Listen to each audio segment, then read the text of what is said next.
you're starting out with Amplitude, I know there are lots of features, functionalities, bells and whistles. But if you are early on, where should we spend our time?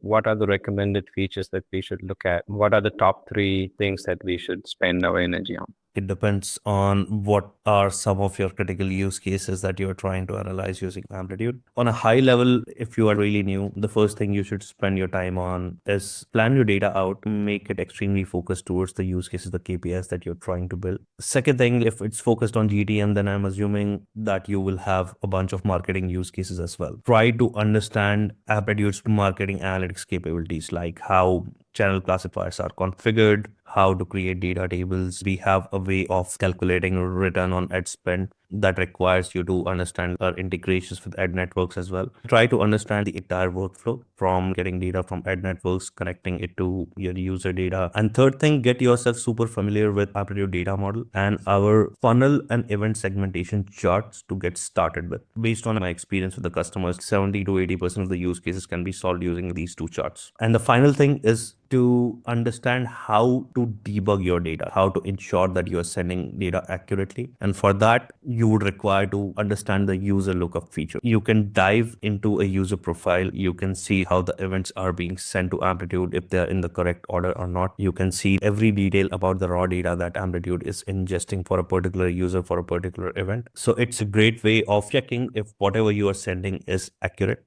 Yeah, I want to double click on the first thing, plan your data. This is one that if you're not spending the time defining your top 3 to 5 core business questions that you need to answer, then it's going to be hard to have a great fundamental conversation across teams. If it's just, we're just going to plug it in and we're going to figure it out, you tend to set yourself up for more confusion and less productivity. But if you focus on those use cases, the event data taxonomy designed for those use cases and all the scenarios to track those use cases, then you have a great set of data to then pull into an event segment chart for exploratory to understand how people are performing those actions, and then go into a funnel to say, hey, are they actually performing the thing that we want them to do to validate our hypothesis for our digital product? It's very easy to fall into the trap of, let's just start instrumenting because I think that's just going to get us going. Start with knowing the primary questions that you need to answer to stakeholders and then go from there and iterate. Don't make it just one and done. Make it an iterative process. Even if you know there's going to be more data coming in, just dial back on those 3 to 5 use cases to make sure everyone is talking and agreeing on what they are and how we measure it. Then you have built a foundation of source of truth that you can start iterating